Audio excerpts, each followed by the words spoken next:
मध्य रेल्वेसह कोकण रेल्वेकडे गेल्या 4 वर्षांपासून कोकण विभागातील प्रवाशांना सतावणाऱ्या मागण्यांच्या पूर्ततेसाठी सातत्याने पाठपुरावा करून देखील अद्याप दखल घेण्यात आलेली नाही।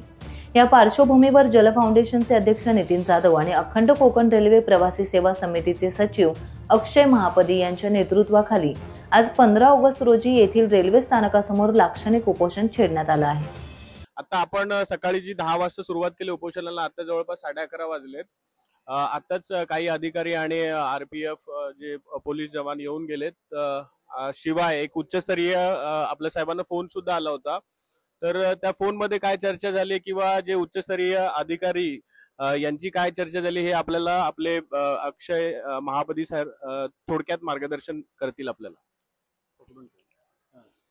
नमस्कार, मी अक्षय महापदी। 15 ऑगस्ट 2025 आज आहे। सकाळी 10 वाजल्यापासून जल फाउंडेशनच्या माध्यमातून उपोषण सुरू झालेलं आहे। त्या संदर्भात आता इथले खेडचे स्टेशन मास्टर येऊन गेले, ज्यांना विभागीय रेल्वे व्यवस्थापक यांनी एक पत्र देऊन पाठवलं होतं। त्याला त्यांनी पूर्वी बेलापूर कडून आलेलं पत्र जोडलेलं होतं। त्यामुळे त्यातले जे मुद्दे रेल्वेने मांडलेले होते ते आम्हाला मान्य नाहीत असं आम्ही यापूर्वीच त्यांना कळवलेलं होतं की सर्वच गोष्टी काही रेल्वे बोर्डाच्या हातात आहेत, काही उच्चस्तरीय अधिकाऱ्यांच्या हातात आहेत असं त्यात लिहिलेलं आहे।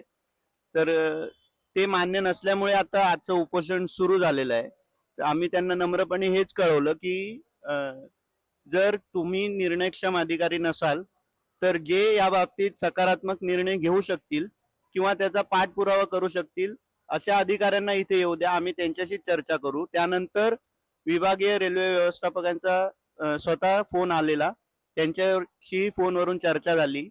तर त्यांनी सांगितलं की सक्षम अधिकाऱ्यांना मी बोलायला सांगतो। त्यांनाही आम्ही नम्रपणे हेच सांगितलंय की जे खरंच या बाबतीत निर्णय घेऊ शकतील त्यांच्याशीच आम्ही चर्चा करू, कारण या बाबतीत बऱ्याच वर्षापासून जल फाउंडेशन मागण्या करतंय। प्रत्येक वेळी त्याच पठडीतली उत्तरं दिली जातात।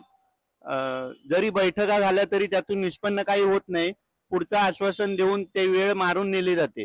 त्यामुळे आता तसं होऊ नये यासाठी आम्ही ते सक्षम अधिकारी इथे आल्यावर त्यांच्याशी चर्चा करू आणि पुढचा कालबद्ध कार्यक्रम, हवेत उत्तरं नाहीत पण कालबद्ध कार्यक्रम एखादा घेऊनच इथला कार्यक्रम आजचा थांबवू असं आम्ही त्यांना कळवलंय। धन्यवाद। धन्यवाद अक्षय सर। आपण जो आजचा लाक्षणिक उपोषणाचा यल्गार सुरू केला आहे त्या संदर्भात आपण वेळोवेळी अपडेट देत राहू। तरी तुम्ही सर्वांनी व्हॉट्सअप ग्रुपवर ऍक्टिव्ह राहा। थँक्यू। टाइम्स डिजिटलला लाईक करा, सबस्क्राईब करा, शेअर करा आणि बेल आयकॉन दाबायला विसरू नका। पाहत रहा टाइम्स डिजिटल।